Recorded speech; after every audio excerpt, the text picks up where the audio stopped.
প্রিয় বোন, আমার পেছনে লাইন দিয়ে লাভ নাই, আপনি অন্যদিকে যান। আল্লাহ আপনাকে, আপনি বলে থাকেন যাকে ভালোবাসো তাকেই বিয়ে করো। আমি নাউজুবিল্লাহি মিন যালিক। হুজুর নাউজুবিল্লাহ কেন বললেন? আপনি তো খারাপ কিছু বলেন নাই, আপনি বিয়ের কথা বলছেন, আর আমার তো কেউ বলে না। হ্যাঁ, প্রথম প্রশ্ন পড়ার ট্রাই করি। আসসালামু আলাইকুম। আচ্ছা, ওয়ালাইকুম আসসালাম। প্রাণ প্রিয় ভালোবাসার হুজুর, আশা করি ভালো আছেন, কিন্তু আমি ভালো নেই। কে রে? আমগো বাতারি বেগম রে, কেন জানেন না? ও ভালোবাসার হুজুর, হ্যাঁ, কি বললেন? ও ভালোবাসার হুজুর, একটা মেয়ের পাঠানো চিঠি। হ্যাঁ, কি বললেন?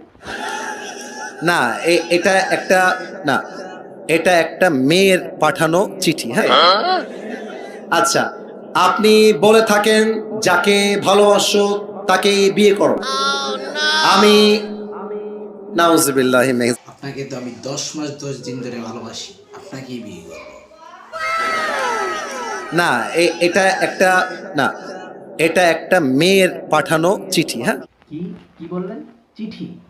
আমার তো কেউ এখনো চিঠি দিল না। না না, এটা এটা এখানে মিডিয়া আছে না ভাইজান, বলেন। সে একটা প্রপোজাল মূলক কথা লিখেছে। সে আমার বাসায় এসে বলতে পারতো, কিন্তু সে কি করলো? সে সবার সামনে আমার এই প্রস্তাবটা দেয়। এটা কি ঠিক হয়েছে? কত বড় অপরাধ! এটা মিডিয়াতে যাওয়া যাবে না। আমাদের দর্শনের একটা সুনাম আছে। হ্যাঁ, আপনি ঠিক বলেছেন। আমরা চাই না এই সুনামটা নষ্ট হয়ে যাক, ঠিক কিনা বলেন? প্রিয় বোন, আমার পেছনে লাইন দিয়ে লাভ নাই, আপনি অন্যদিকে। হুজুরের পিছে কেন লাইন দেন? আপনি আমার পিছে লাইন দেন। আমি আজকে 5 দিন এসে নামাজ পড়ি। এই টুপিটা দিত, আমি চাঁদপুর থেকে প্রয়োজনে হজ করে আসবো।